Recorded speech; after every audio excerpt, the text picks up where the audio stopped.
माता पिता की सेवा क्यों करनी चाहिए?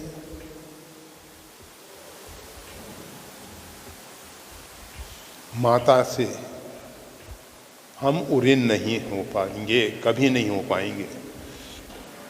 माँ ने 9 महीने तक अपने गर्भ में हमको रखा है और स्वयं कष्ट सहन करके अनेक अनेक प्रकार से अपने भोजन के रस से हमको तृप्त किया, पालन किया। हिंदू संस्कृति में, भारतीय हिंदू सनातन धर्म कहता है, जिसने हमारे ऊपर उपकार किया उसको हम जीवन पर्यंत नहीं भूलते हैं। हिंदू सनातन धर्म में सबसे बड़ी मुख्य बात यही है, जिसने हमारे ऊपर उपकार किया है हम उसके उपकार को नहीं भूलते हैं। पृथ्वी हमको धारण करती है, हम पृथ्वी को नमस्कार करते हैं, पृथ्वी की वंदना करते हैं। पृथ्वी हमारे अपराधों को क्षमा करती है, हम उसका अभिवादन करते हैं। माता ने हमारे को ये जीवन शरीर के अंदर दिया है।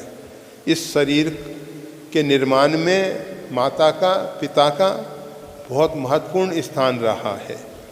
इसलिए और माता ने हमको संस्कार दिए हैं, फिर आगे बढ़ के उनके द्वारा हमको लालन पालन के साथ साथ संस्कार मिले हैं, शिक्षा इत्यादि मिली है, अनेक अनेक उनके उपकार हैं। इसीलिए सबसे पहले बच्चे का परिचय माता से होता है। तो मातृदेवो भव, माता में देवत्व की भावना रख के उसको नमस्कार करें, वंदन करें और उसकी सेवा करें। इसी प्रकार से माता के बाद पिता का स्थान आता है। पिता ने हमारे साथ बहुत उपकार किया है, इसलिए हम उनकी सेवा करते हैं। साधु संत सेवा। संत जो हैं, संत सुहाव सहज खगराया, पर उपकार वचन मन काया। मन से, वाणी से, क्रियाओं के द्वारा जो संपूर्ण समष्टि जगत में परमात्मा को देखते हुए सेवा कर रहा है, सबका हित चाह रहा है, सबके कल्याण के लिए सोच रहा है, स्वयं कष्ट सहन करके जो सही दुख पर छिद्र दुरावा, जो स्वयं कष्ट सहन करके समाज के छिद्रों को ढक रहा है, समाज पे आने वाली आपदाओं पे, विपदाओं पे। आपको शायद मालूम होगा, एक बार अष्टाग्रह योग आया था सन 62 में, 1962, 1962 की बात। उस समय अष्टाग्रह योग था, बड़ा ऐसा अनिष्टकारक योग था। उस समय चाइना बार हुआ, उस समय प्राकृतिक आपदाएं आईं, उन आपदाओं में भयंकर ओलावृष्टि इत्यादि हुई, बहुत कुछ हुआ है। उस समय संत समाज और सज्जन और सद्गृहस्थ सबने नाना प्रकार के यज्ञानुष्ठान किए। उनसे वो सब आपदाएं विपदाएं काफ़ी कुछ शांत हो सकी थी। नहीं तो वो ऐसा योग था जिसमें काफ़ी भयंकर क्षति हुई थी, होने वाली थी। तो हमारे जीवन में रोज़ कुछ ना कुछ हमने जो पूर्व में कर्म किए हैं, वर्तमान में जो हम कर्म कर रहे हैं, उनके कारण अनेक अनेक प्रकार की आपदाएं विपदाएं आती रहती हैं। और आपदाओं विपदाओं से बचाने के लिए संत जो हैं हमेशा स्वयं कष्ट सहन करते हैं, तपस्या करते हैं, साधना करते हैं, उपासना करते हैं। और उद्देश्य क्या है? सर्वे भवन्तु सुखिनः, सर्वे सन्तु निरामया, सब सुखी हों, सब रोगों से रहित हों। अर्थात संत समाज ने हमारे ऊपर बहुत उपकार किया है, इसलिए हमको उनकी सेवा करनी चाहिए। अभी इन्होंने लिखा है कि तीर्थ यात्रा कर आते हैं मंदिर दर्शन कर आते हैं, परंतु माता पिता की जो सेवा में आगे बढ़ना चाहिए वैसा नहीं बढ़ पाते हैं।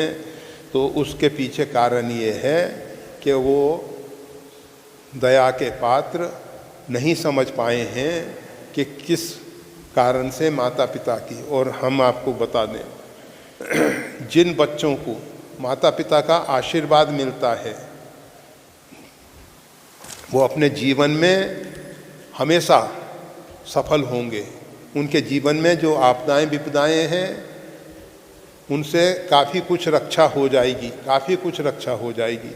कठिन योग ऐसे होते हैं जिनको नहीं टाला जा सकता है, वो तो नहीं टाले जा सकते, परंतु जो साधारण योग हैं आपदा विपदा के, उनसे छुटकारा मिल जाता है।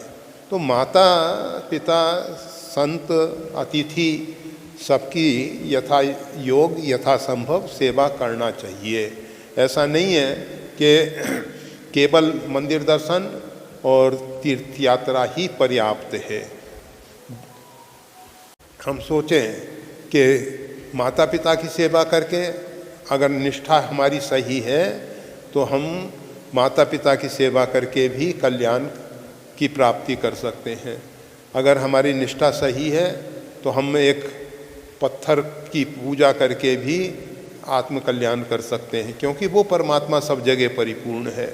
ऐसा नहीं है कि परमात्मा कहीं ना हो, हम जहाँ चाहें, जिस प्रकार से चाहें, जैसे चाहें वो कर सकते हैं। हमारी निष्ठा होनी चाहिए, परंतु जिन्होंने हमारे ऊपर उपकार किए हैं उनसे हम ऋणी नहीं हो सकते हैं। उनकी सेवा सत्कार करना हमारा दायित्व है, कर्तव्य है। और जो कर्तव्य से भटक जाता है, धर्म हमको कर्तव्य पालन के विषय में सिखाता है। अगर हम कर्तव्य से इधर उधर भटक रहे हैं तो हम सही अर्थों में धार्मिक नहीं हैं। वीडियो देखने के लिए धन्यवाद। श्री गुरुदेव की वाणी का और ज्यादा लाभ लेने के लिए कृपया हमारे चैनल को लाइक और सब्सक्राइब करना ना भूलें। चैनल का लिंक डिस्क्रिप्शन बॉक्स में उपलब्ध है। जय श्री राम।